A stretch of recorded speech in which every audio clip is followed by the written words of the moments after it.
August 2nd, 1876. A man walks into saloon number 10 in Deadwood, Dakota Territory. He's 39 years old. He's broke.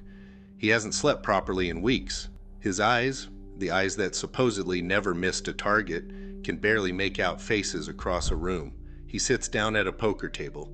He takes the only available seat. And for once, for the first and last time, he sits with his back to the door. Every account of Wild Bill Hickok tells you the same thing. Fearless, deadly, the most dangerous man in the West, the man who never flinched, never ran, never lost. What those accounts leave out is what he actually looked like in that chair on that afternoon. Scared, desperate, half blind, gambling to pay his bills because nothing else had worked. The dead man's hand, aces and eights, the hand he was holding when the bullet hit, has been turned into myth, into romance, into merchandise.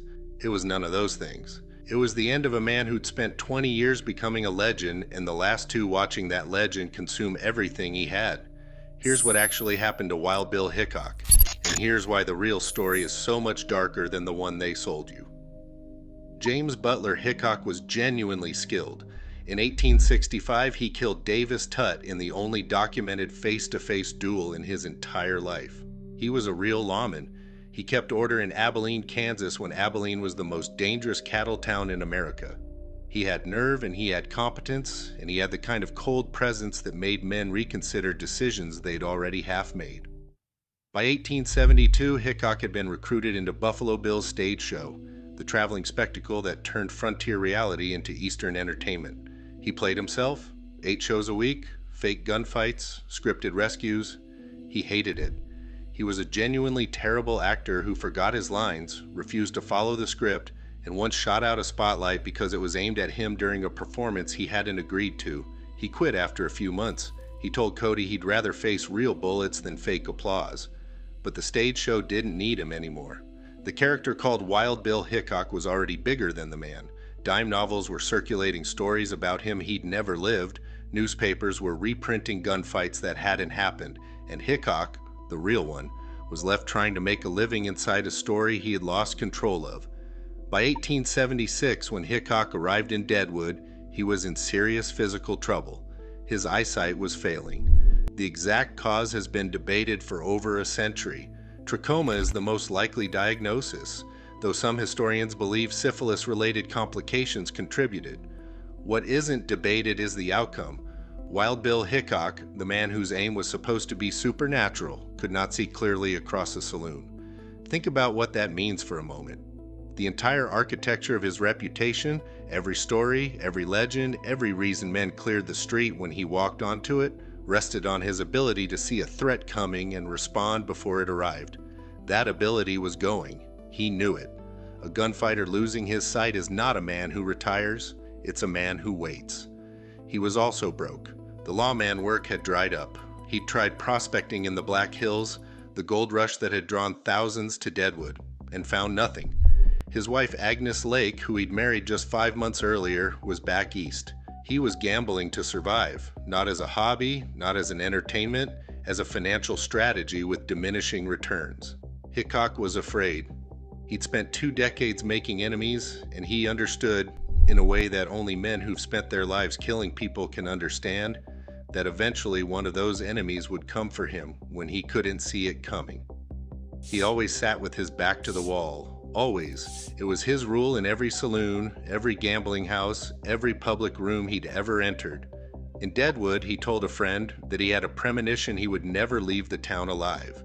He wrote to Agnes twice in his final weeks. The letters were not the writing of a fearless man. They were the writing of someone who understood his situation and had run out of ways to improve it.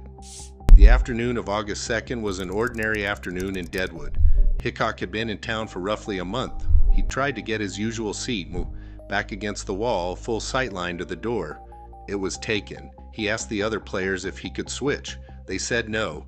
He sat with his back to the door. The man who shot him was named Jack McCall. He was 25 years old, unemployed, and according to most accounts had lost money to Hickok the previous day. McCall walked into saloon number 10 at approximately 4 p.m. He moved along the bar. He came up behind Hickok at the poker table, and the rest is history. Hickok was dead before he hit the floor. He was holding two pair, aces and eights, the hand he was dealt, the hand he never got to play. The most feared gunfighter in the American West was killed by a nobody with a loaded gun and an unguarded back. That's not the Wild West of the movies. That's just how it actually worked. Jack McCall was tried the same day.